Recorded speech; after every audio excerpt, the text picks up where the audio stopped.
Today, let's dig into finances. Finances, like diamonds, have different facets and many of them.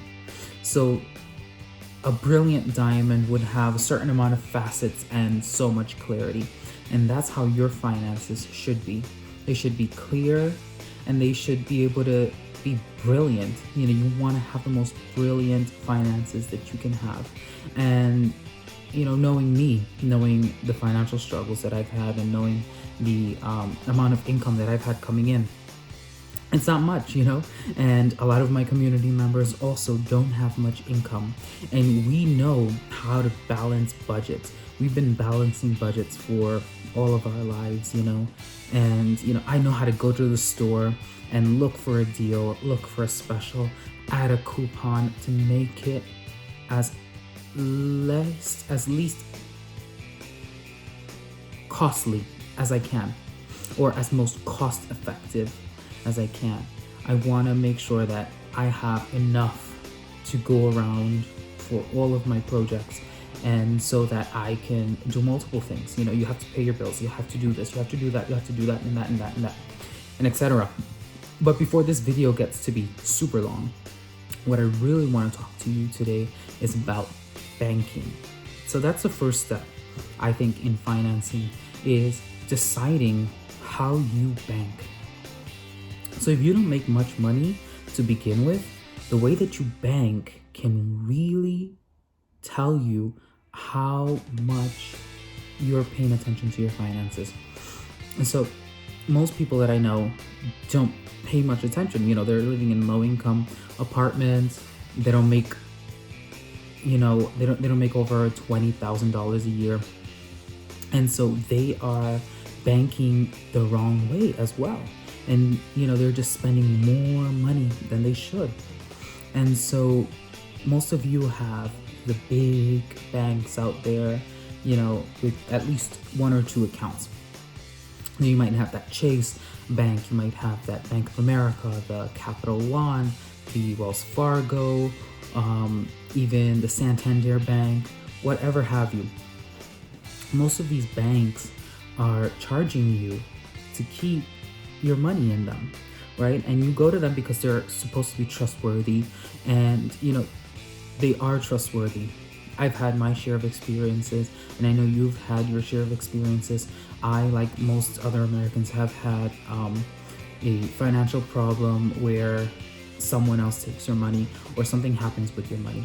I remember once when I went to Macy's and I got this really exciting item that I wanted, and before you know it, I got calls from my bank saying, hey, you withdrew your account. And I said, no, I just got money and decided to spend a little bit of it. So why are you telling me that I withdrew my account? And after searching, my heart just dropped and everything collapsed on me. I thought that my identity was stolen. So this was in Macy's Herald Square, 34th Street in New York City. By the way, this Macy's has a long history of the same thing happening, so don't worry if it happens to you. It's mostly very simple. So I went to the precinct, and I was told by the local precinct that I couldn't do it there. I had to go to my local precinct. So I went to my local precinct, and I met this really nice detective who took over the case and really did an investigation. I went to the bank and I had the account cut off, and I got a new card, and I had my statements printed out. It was crazy. So what ended up happening was that there was a POS error. So the POS system that I used at that time had an error, a glitch in it. And so what happened is that it continued charging the same amount onto my account until it was overdrawn, until it hit zero, and it continued charging it until the bank said, hey, we're cutting you off. And so it was a crazy experience, and I thought that I had my identity stolen and everything, and it wasn't that. It was just that there was a POS glitch, but the bank was able to help me in clarifying everything and in reinstating everything. And so that's why you go to the big banks, because you want to rest assured that they're taking care of you and that they have your best interest in mind. And to a certain point they do. And then after that, it's just business and you're just a number. And that's a sad part because most of us don't have much income coming in, and we're taking out more than we should to have a service that, they're already making a profit on. So you put your money in Chase, right? And Chase is charging you $4.95 for your checking account. So you pay $4.95 a month. After 12 months, and after a month, really, it continues adding up and it snowballs. And you can see you could have been saving over $40 that year. And it's amazing how much money you're spending without knowing it. So, banks. Choose a bank that has your best interest in mind. Right now, there's a lot of online banks that you can go to, that you can sign up to. There's a lot of online savings accounts, online checking accounts. SoFi has a really good one. Stash has a good one, and I'm going to talk to you more about Stash in the next video because I really want to share about Stash. There's a lot of banks out there that can offer you a free account, and so you should really look into that. You can put your money into a checking account or a savings account that will pay you interest, and that interest will continue to snowball. So like I said, Chase isn't paying you any interest right now on your checking account. So they're basically saying, hey, let me hold your money for you and I'm going to pay you nothing for it. No, have the banks pay you. You need to get paid for having them use your money, because once you deposit your money into that account, what's going on is that the bank knows, okay, this is how much is going to come in, this is how much I'm going to loan to someone else. So if you have $1,000 a month coming into your bank account, Chase already knows, hey, this person has $1,000 coming in every month. I'm going to take those $1,000 and I'm going to loan it to someone else. And once I loan it to someone else, I'm also going to charge them interest on that money, because I'm going to make money. I need to make money for myself, for my company, and I want to buy my second house, I want to buy my yacht and this and that. So I need to lend as much as I can with a 16% interest and make sure that I charge the heck out of everyone. Overcharge the heck out of everyone. And so, it's not working for you. It's really not working for you. So I suggest you really go into an online banking situation.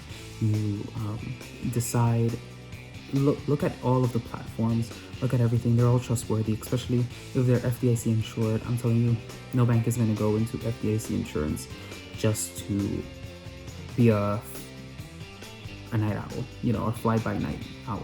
They're not going to go out of business right away. They're not. They're just not. It's like the stock market. If a company is reputable and is traded in the stock market, it's a legit company. They have to go through a whole process in order to get their company to be publicly traded. So FDIC insurance, you have to provide a lot of information. You have to prove a lot of information about your business. And so it's not easy to get FDIC insurance. Not all banks are FDIC insured for that reason. And a lot of major banks, by the way, have lost their FDIC insurance because they can't maintain their outlooks. And so they have to reapply. And you wouldn't be surprised. I've seen a lot of banks that I know, top name banks that I'm not going to mention, but you've probably seen them too, that were FDIC insured. They're green, by the way.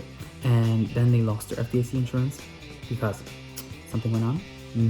And then they regained their FDIC insurance. So nevertheless, you trusted them, and you've had your money in them, so you can definitely trust an online bank. Get an online bank and learn to segregate your money. Learn to segregate your income. You don't want your income, you don't want your money all to be in one basket. Like a diamond, again, a diamond has different facets and many facets. That's what makes it shine and glisten in the light. When you see a diamond, you see how beautiful it is, see how it shines on your finger. That's how you want your bank account to be. You want your bank account to resemble a diamond. And so I want you to please segregate your money. Take the money that you have and make little pockets of money and separate it. So let's say this is for utilities. A is for utilities. I'm going to put, you probably spend $300 a month on utilities. So you take 300 and you put it there. Then you do B, groceries. Groceries, you put $100 in there, $100 a month. And you live on that. Shouldn't be spending more than what you gain in the first place. We know that because we've been balancing budgets. You know you can't spend more than what you have. There's no way, especially if you work on cash. But like I said, segregate your money. 10% goes to charities or to church. Another 10% goes to investments. We're going to talk about investments. Another 10% will go towards savings. Everyone needs a savings. And then 50% will go into your expenses, your variable expenses that you can't change, right? You have 50, 60, 70, 80% already. The last 20% is for you to do whatever you want with it. If you want to spend it, you can spend it. If you want to save it, you can save it. If you want to invest that into your Roth IRA, which you should also have, or your 401k plan, you can do that. Or if you want to help one of your family members, I know most of us are helping our family members, sending money over to a different country, a different Latino American country, or a European country. So you can do a lot with your money as long as you learn to segregate it. So firstly, get a different bank, a different banking situation, a bank that pays you, not a bank that is going to take more money out of your pocket. And then segregate your money, separate your money, see what you need, and try to make little pockets for your money. Why did I mention SoFi before? I like SoFi very much because SoFi has a banking application, or within their application they offer a lot of services. They offer loans, they offer investment platform, they also offer banking. And under your banking they have a phase called vaults, and so you can create a vault for as many things as you want. And so I haven't seen a limit yet. I have like 13 vaults, and so I just name each vault for every expense that I have. So petrol is one vault, household expenses is another vault, commitments is another vault, lighting is a vault, savings is a vault, food is a vault, personal and grooming is another vault. And so you can create as many vaults as you want, and every time that money comes in, you separate it. Separate it into each and every one of those vaults so that you see exactly how much money you have for one specific thing. So if you like to buy shoes, then one of those vaults would be spend / shoes. So that you know that you only have that amount to spend on shoes. And then every time that you need to spend something from a specific category, you just transfer it into your main account, and then you just swipe and spend. It's that easy. You know, it might become a nuisance for some because you might have multiple amount of vaults and you're outside and doing multiple types of shopping, but practice.